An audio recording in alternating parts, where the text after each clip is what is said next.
In the bamboo grove of the Summer Night Sutra Society, an oil lamp flickered in the darkness, casting a wavering light. The Blessed One sat serenely under the lamp, his countenance calm and composed. His disciples gathered around him, listening attentively to his teachings, each harboring different inner doubts. The atmosphere was tense and heavy with awe. The disciples were preparing to leave, but the young monk Ananda remained standing, his eyes filled with conflict and doubt. He has been practicing for 3 years, yet instead of diminishing, the afflictions in his mind have increased. What troubled him even more was that this morning he witnessed a fellow monastic brother leave the Sangha because he could no longer endure the inner torment. Ananda, you seem to have something on your mind. The Buddha's gaze penetrated all things, directly probing into Ananda's inner mind. This sentence was like a bolt of lightning, illuminating the darkness within Ananda's heart. He immediately knelt down, bowing his forehead to the ground.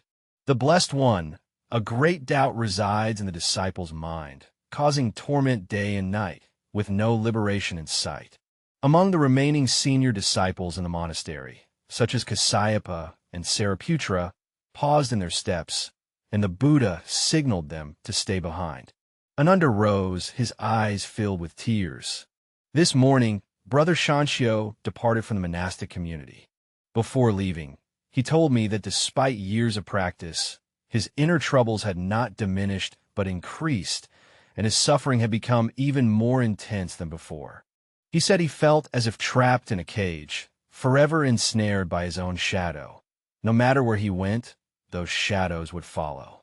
Venerable Shakyamuni, can we truly overcome the darkness within our own hearts? Or are we destined to be entangled with these shadows for a lifetime? A bolt of lightning streaked across the sky, turning fear within as bright as day, casting clear shadows of all upon the wall. Subsequently, thunder roared, shaking the earth, and the oil lamps flickered violently. Venerable Kassapa swiftly shielded the oil lamp, preventing it from falling into complete darkness.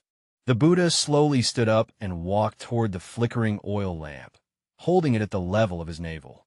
Ananda looked at the shadow on the wall and said to me, "What do you see?" Ananda looked toward the wall and saw a vague, human-shaped shadow, which twisted and transformed with the flickering light. The disciple sees an unstable shadow, and upon closer examination, whose shadow is it?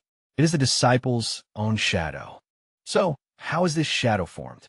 Ananda pondered for a moment and realized that the light was shining on the disciple, and since the disciple blocked the light, a shadow appeared on the wall. Well said, the Buddha nodded. You have already revealed a part of the truth. Now tell me, if you want this shadow to disappear, what method can you use? Ananda stared at the constantly shifting shadow on the wall and suddenly felt an inexplicable fear. This question seemed simple, yet it puzzled him. He tentatively replied, "Perhaps the light can be extinguished. Without light, there would be no shadow. Is there anything else? Or the disciple could leave this place. Without anyone, naturally, there would be no shadow." The Venerable Kassapa suddenly interjected, saying that the Blessed One could also increase the number of light sources, illuminating from all directions, leaving no place for shadows to hide.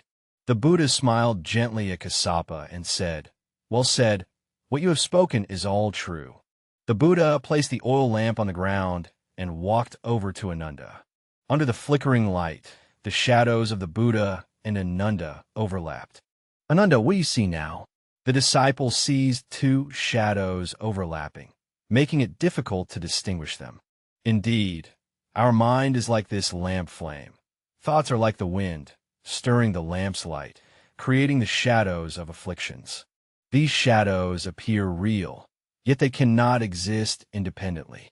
The thunderstorm outside grew increasingly intense, with the sounds of wind, rain, and thunder intertwining. The bamboo grove swayed in the wind and rain, producing a rustling sound as if echoing the teachings of the Blessed One. "Ananda, your senior brother suffers because he has been trying to escape his own shadow. The more he ran, the closer the shadow pursued. The more he struggled, the deeper the shadow entangled. A fleeting glimmer of realization passed through Ananda's eyes. Bhagwan, you mean that we should not deliberately strive to eliminate the shadow of afflictions? The Buddha picked up the oil lamp from the ground and walked towards the small shrine in the corner, where a delicate statue of the Buddha was enshrined. He placed the lamp in front of the Buddha statue, then stepped back a few paces. See, when the light shines on the Buddha statue from the front, its shadow is cast upon the wall. However, if we adjust the position of the light and the Buddha moves the oil lamp to illuminate the statue from different angles, the shadows will change accordingly and sometimes even disappear. The disciples within the assembly fixed their gaze intently upon this scene, and gradually a wondrous feeling arose within their hearts. Sentient beings are afflicted by defilements because they do not understand the true nature of these defilements. Like a shadow, afflictions are not entities but phenomena arising under specific conditions. The Buddha instructed Ananda to stand in the center of the gathering in astonishment, while he himself took up an oil lamp and slowly walked around Ananda, allowing the light to shine from various angles.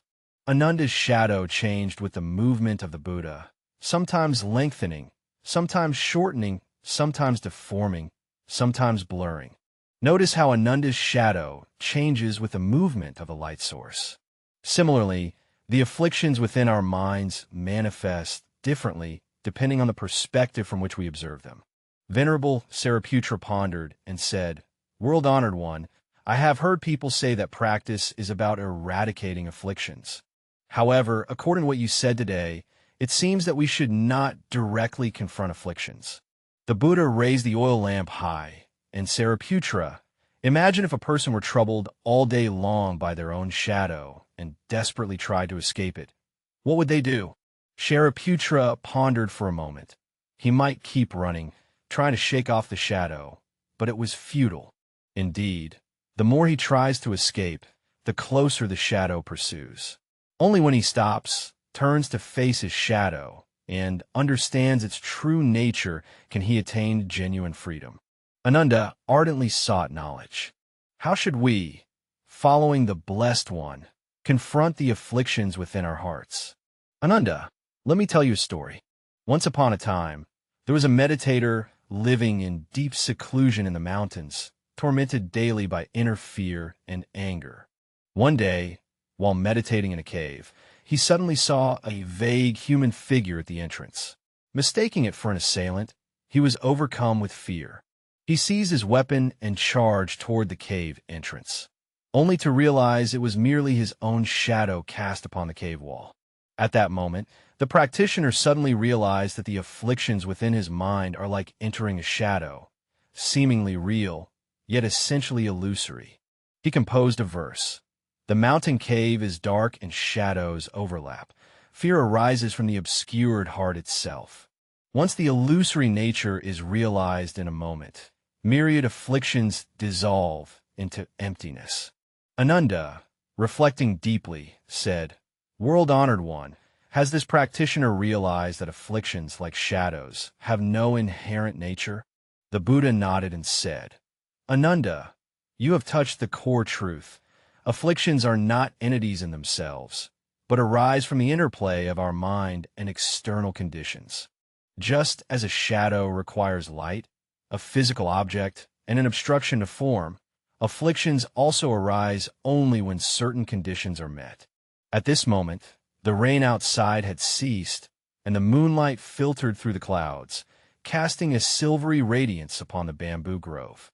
The light streaming through the window intertwines with the flickering lamp within, casting blurred shadows on the wall. A young bhikkhu stared at the shadows on the wall that were gradually fading away. World-honored one, our mind is like this flickering flame, sometimes bright, sometimes dim. As thoughts arise and fall, shadows dance accordingly. If one can bring the mind to tranquility, will the shadows of afflictions naturally disappear as well? A bolt of lightning tore across the night sky, illuminating the entire Dharma assembly. In that instant of light, Everyone witnessed an astonishing phenomenon. Their shadows completely vanished. The Buddha's gaze shifted from the oil lamp to the young bhikkhu. Your question strikes at the very heart of the matter. What did you all just see? The disciples looked at each other in astonishment. Venerable Sariputra was the first to respond. 10 venerables. In the instant when lightning illuminated everything, our shadows all disappeared. Well said. When the light becomes sufficiently powerful, shining from all directions, shadows have nowhere to hide. This is precisely the secret I wish to reveal to you. The Blessed One slowly rose, took up the oil lamp, and walked to the center of the assembly hall. Moonlight and lamplight intertwined behind him, embodying the boundless Dharma. The Dharma is boundless. When did Ananda kneel to the ground? Does the Blessed One mean that we should not cling to the eradication of afflictions, but rather understand the nature of afflictions? What state will be attained when we truly see the nature of the shadow? After the shadow disappears, what kind of experience will it be? The Buddha compassionately gazed at Ananda, a mysterious smile appearing on his face. Ananda, you're already standing at the gate of liberation. I am about to reveal a little-known truth, an ultimate mystery concerning shadow and light, affliction and liberation. The Buddha walked to the center of the sphere, picked up the oil lamp, slowly raised it above his head, and then lowered it to the ground, observing the changes in the shadows. Venerable layman, when a light source approaches an object, the shadow shortens. When the light source moves away from the object, the shadow lengthens. If the light source completely coincides with the object, the shadow will disappear. This is precisely the path of liberation I intend to teach you. In Ananda's eyes shimmered the light of seeking knowledge. Oh, Shakyamuni, did you say that when our mind completely merges with the light of wisdom, the shadows of afflictions will vanish? Indeed, that is so. Liberation is not achieved by struggling to eliminate afflictions, but through wisdom that illuminates the true nature of afflictions. When you truly understand that afflictions are like illusions, they naturally lose their power, just as knowing that a shadow is unreal prevents you from being troubled by it. The Buddha placed the oil lamp on the ground. Sentient beings are afflicted by fana because they mistake mere reflections for the self and perceive illusions as reality. Just as a person sees their own shadow and mistakenly believes it to be their true self, striving desperately to grasp it or flee from it, yet can never succeed. The Venerable Kashivada experienced a moment of profound insight. Shakyamuni, this reminds me of what you said in the Diamond Sutra. All conditioned phenomena are like a dream, an illusion, a bubble, a shadow. The shadow of our afflictions is, in fact, also a form of illusory thought. Well said, Kasyapa. All conditioned phenomena are like a dream, an illusion, a bubble, a shadow. When you truly understand this, you no longer cling to eliminating the shadow, but see clearly that the shadow itself is a manifestation of emptiness. The Buddha took up the oil lamp and slowly walked around the frightened snake once.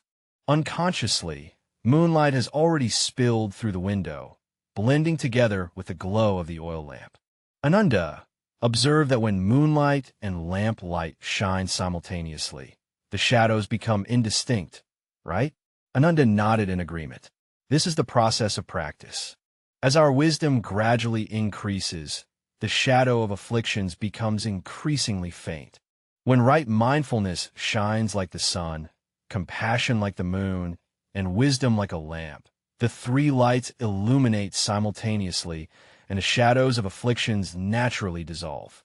The young bhikkhu, Subhuti, asked, World-honored one, if afflictions are like a shadow, then after attaining Buddhahood, is there no shadow at all? The Buddha smiled and replied, Subhuti, that is a good question. After attaining Bodhi, one does not cease to have shadows, but is no longer ensnared by them. Just like a bright mirror reflecting objects, images naturally appear, yet the mirror itself never clings to the images. The Tathagata, arising from non-attachment, manifests his mind. He can perceive all forms and images, but is not bound by them. The Buddha then expounded a profound aphorism. Imagine a person standing under the sunlight, seeing their own shadow. Afraid of this shadow, they run all day long, trying to shake it off.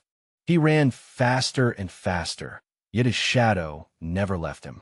Finally, he collapsed in exhaustion under a large tree to rest and discovered that the shade from the tree blocked the sunlight, causing his shadow to vanish. Ananda suddenly realized, world-honored one, if this person had understood the nature of the shadow from the beginning, he would not have wasted his efforts in vain. Exactly so, sentient beings continue to cycle through samsara because they do not understand their own true nature, being obscured by ignorance and clinging to illusory phenomena. If one can realize the true nature of the mind, it is like standing beneath the solid bark of a great tree. The shadows of afflictions naturally vanish. The Buddha gazed deeply at his disciples, teaching that the essence of practice does not lie in fleeing from the shadow, nor in annihilating the shadow, but in realizing the illusory nature of the shadow, while simultaneously recognizing the light's source and the entity that cast it. True freedom is when you can see the shadow without being trapped by it. Night has grown deep, the glow of the oil lamp fading, and the shadows within the sutra hall becoming increasingly indistinct. The Buddha signaled his disciples to rest, but Ananda remained in place, deep in thought. Ananda, do you have another question? Ananda respectfully replied, Blessed One, I understand the protection of the shadow, but in actual practice, how should we observe the mind so that the shadows of afflictions gradually fade away? The Buddha nodded, affirming the importance of this question. Ananda, observing the disappearance of shadow involves three distinct states or realms. For initial practitioners, it is important to first recognize that afflictions are like shadows, inherently empty of self-nature. From this understanding arises the mind of renunciation. This is the initial step. The intermediate practitioner should realize the non-duality of afflictions and bodhi, extinguishing the original emptiness, thereby giving rise to the bodhisattva. This is the second level. The superior practitioner should realize the emptiness of all phenomena, being equal and non-dual with the unmanifested. By thus abiding in the nature of Dharma, this constitutes the third level. Ananda listened attentively and asked, World-honored one, by what means should we cultivate to attain these states? The Buddha replied, Practicing the Noble Eightfold Path and the four foundations of mindfulness are methods that dispel the shadows of affliction. Especially with right mindfulness and right vision, constantly observing one's own mind, it is like continuously adjusting the position of a light source, causing the shadow to gradually shorten until it ultimately merges with its origin. The Buddha also pointed out common misconceptions in practice. Many people mistakenly believe that eliminating afflictions is liberation, so they desperately suppress their emotions and thoughts. Little do we realize, the more we suppress, the stronger the rebound becomes, like a person desperately trying to shake off their own shadow, only to grow more exhausted the faster they run. True wisdom is understanding the nature of afflictions, neither rejecting nor clinging to them, but observing them as they are, allowing them to naturally dissolve. A gentle breeze swept through, causing the oil lamp to flicker, and the shadows on the wall danced accordingly. The Buddha pointed to the scene and said, See, the wind stirs the lamp, and the shadows dance chaotically. If our mind is disturbed by external conditions, the shadow of afflictions will also fluctuate accordingly. If the mind can be as still as calm water, with thoughts clear and pure, the shadow naturally becomes steady and eventually dissolves into the light. Venerable Kassapa attained realization. Buddha Shakyamuni, I understand now. Ignorance, as referred to in Buddhism, is the failure to recognize the illusory nature of shadows. The so-called greed, anger, and ignorance are attachment to and reactions caused by shadows. Nirvana refers to transcending the duality of shadow and substance, returning to pure awareness. Well done, Kashyapa. You have already perceived the profound meaning of cultivation. When you truly understand this principle, you will realize that what are called shadow afflictions are actually a part of Bodhi wisdom, just as shadows are inherently proof of the presence of light. Neither rejecting the shadow nor clinging to it, able to see the shadow, yet understanding its emptiness. This is the right view of the middle way. The night grew ever deeper. The oil lamp had long since burned out, leaving only the moonlight to fall upon the trembling heart. The Buddha gazed at the bright moonlight outside the window, with autumn pearls hanging like beaded curtains. Tonight, using shadows as a metaphor, he expounded on the relationship between afflictions and liberation. May you always remember that although shadows are illusory, they can guide us to recognize the light. Although afflictions are painful, they nourish the path to enlightenment. Not weary of defilements, not attached to Bodhi, maintaining equality as one. That is the true path of liberation. After hearing the Buddha's teaching, Ananda felt his mind suddenly enlightened and relieved, as if a heavy burden had been lifted. With hands joined in a deep gesture of reverence, he bowed deeply to the Buddha.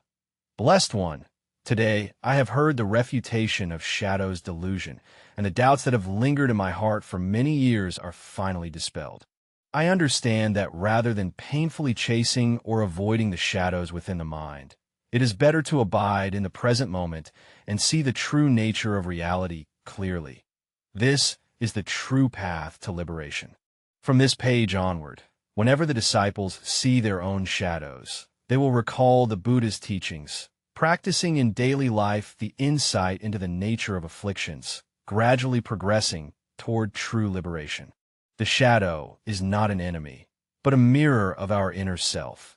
It is both the root of confusion and an opportunity for awakening. When one understands the true nature of shadows, one gains insight into the mysteries of the mind. When one ceases to struggle against the shadows, one finds the place of peace and refuge. Just as the person running under the sunlight ultimately finds tranquility in the shade of a tree, we too can find liberation under the shelter of wisdom. Within each person's heart burns a lamp that illuminates the path ahead while also casting shadows. This shadow is not a burden to be eliminated, but a reminder for us to look back at our own marks, recognize the shadow, understand ourselves, accept the shadow, embrace all things, transcend the shadow, and attain freedom. This is the profound truth of life revealed by the Buddha, using the metaphor of a shadow as a jewel. In the deep silence of the night, under the bright moonlight, the shadows that once troubled us may simply be because we stood within the light. Light and shadow are inherently one and inseparable. In the endless cycle of samsara, what opposes each other are merely our attachments, while the truth is the unchanging awareness. As long as the lamp of the heart does not extinguish, shadows will follow. As long as the inner light is bright, there is no need to fear the darkness. Perhaps the greatest wisdom in life is to see the light that creates the shadow while seeing the shadow itself.